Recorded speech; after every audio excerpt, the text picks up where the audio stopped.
aywa Marcel ginnaaw bi mu defaree micro bi ginnaaw ba pare moom it ñëw na xam naa micro bi daañu ko mos a réunion mu wax ñu pourquoi le micro fait les siennes Marcel. tey chiffre nga indi wala actu. chiffre laa indiwaat pardon chiffre nga indiwaat. chiffre laa indiwaat. encore donc c'est la semaine des chiffres. c'est la semaine des chiffres. très bien ñu wax ci CAF Award. CAF Awards waaw ak li nga xamante ni moom mooy chiffre bi ñu tànn mooy ñaar fukk ak juróom-ñeent pour résumer li nga xamante ni moom mooy 29e édition CAF Awards yuy nar a am tey ci Rabat réewu Maroc donc muy nar a récompenser joueur bu gën a xarañ ci at bi donc joueur africain bu gën a xarañ ci at bi ñuy fàttali ni que la première édition a eu lieu en 1992 donc mu di benn cérémonie buy nar a def tey son grand retour à partir de 19h GMT après 2 ans d'absence donc dû au Covid-19 au départ donc fukki joueurs lañu tànnoon la ñu présélectionné woon au final ils sont 3 ku mel ni Edouard Mendy donc le gardien de Chelsea ku mel ni Mohamed Salah attaquant bu Liverpool et puis bien sûr Sadio Mané.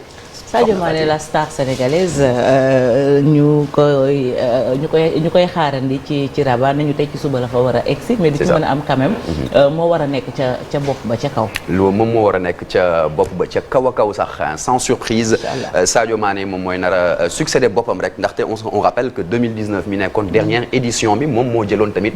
boobule titre donc à titre individuel ñuy fàttali qu'avec Liverpool mu daal di disputé lu toll ci 66 matchs pour 32 buts inscrits ak 7 passes décisives donc à l'issue de la saison 2021-2022 sur le plan collectif le désormais ex-joueur de Liverpool moom daal di gagné rek ñaari trophée benn doublé la jot a def avec Liverpool donc la coupe de la Ligue anglaise ak li nga xamante ne moom mooy la coupe d'Angleterre en tant que telle waaye mu ñàkk nag ñaari titres yi nga xamante ne c'était aussi beaucoup plus important mu di le titre de champion d'Angleterre au profit de Manchester City ak perte li nga xamante ne moom mooy finale de Ligue des champions contre le Real Madrid waaye c'est surtout en équipe nationale ki nga xamante ni mooy ancien joueur FC Metz bi daal di marquer les esprits lui qui a joué un rôle majeur durant la Coupe d'Afrique des Nations donc lors du tout premier trophée continental des Lions du Sénégal donc ñu daal di koy élire meilleur joueur de cette CAN 2021 mu dugal ñu tolloon ci 3 buts 2 passes décisives ñu éliroon ko ñaari yoon homme du match donc mu daal di itam nekk le meilleur buteur de l'histoire de la sélection sénégalaise gannaaw ba ko Henri Camara daal di amee lu yàgg-yàgg boobule record donc mu amee fu mu toll nii 32 buts en 90 sélections pour Sadio Mané gannaaw loolu tamit ñuy fàttali saison bi nga xamante ne ça a été conclu itam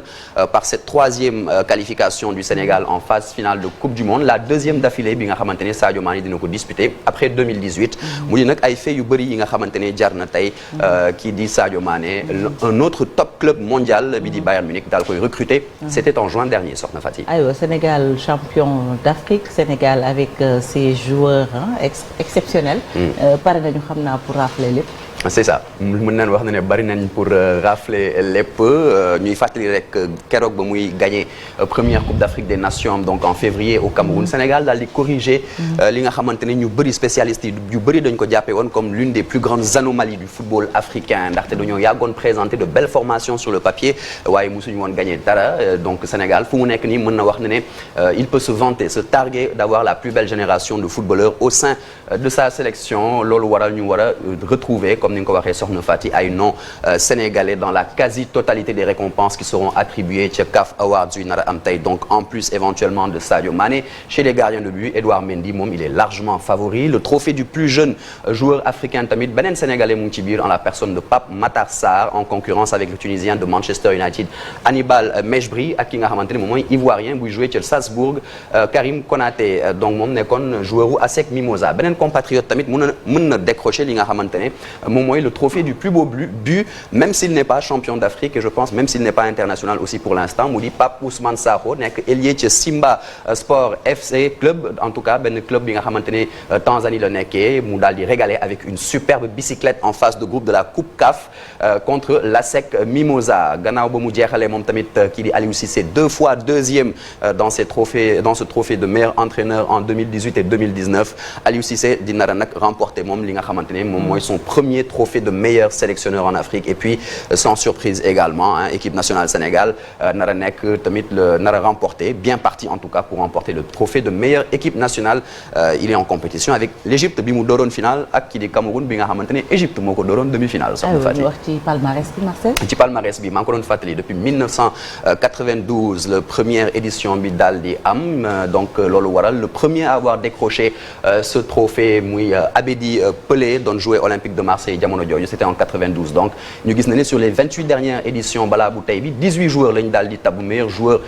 africain de l'année Rachid Yekini moom moo topp ci Abedi Pelé en 93 Emmanuel Amunike un autre Nigérian en 94 Georges Weah en 95 Nwankwo Kanu deux fois moom jot na ko jël en 96 et 99 Victor Ikpeba en 97 Moustapha Hadji Patrick Mboma El Hadji Ousseynou Diouf deux fois de suite Samuel Eto'o moom jël ko 4 fois donc Didier Drogba à 2 reprises Frédéric Kanouté le Malien en 2007 daal di koy jël tamit Emmanuel Adebayor en 2008 Yaya Touré di jël ko moom tamit à 4 reprises Pierre-Emerick Aubameyang en 2015 Riyad Mahrez Mohamed Salah moom tamit 2 fois la ko daal di jël et puis Sadio Mané en 2019 ñuy fàttali que Frédéric Kanouté moom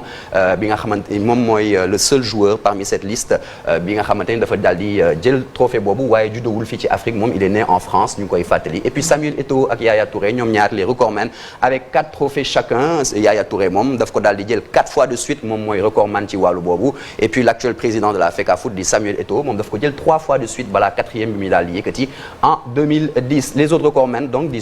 Nwankwo Kanu El Hadji Ousseynou Diouf Didier Drogba ak Mohamed Salah ku ci nekk daal di jël ñaari titre de meilleur joueur africain de l'année Diouf moom moo nekk le seul parmi ces 4 légendes bi nga xamante ne dafa daal di gagner 2 fois d'affilée ce trophée sans doute il devra être rejoint dans cette catégorie par son compatriote Sadio Mané. Inch'Allah ñu des ci palmarès yi mais wax palmarès par nation très rapidement. palmarès par nation d'accord donc 5 nations yi nga xamante ne ci 18 yi ko jot a gagné ñoom ñoo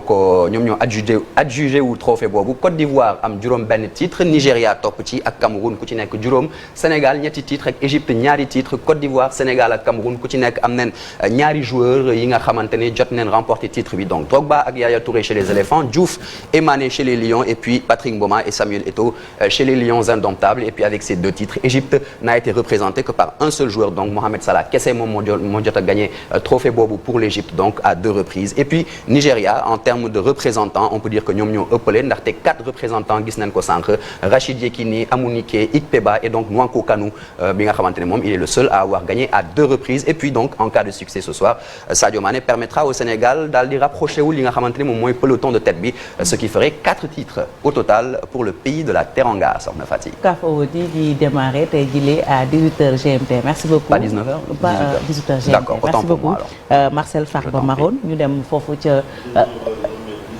18h GMT voilà c'est ça. d'accord donc. maa dina jël antenne wax ceeg yéen. aywa ñu dem RFM rapidement di fàttali rek ne dinañ dalal njiital ONAS ci kanam tuuti et puis Charles sera là également dans la chronique.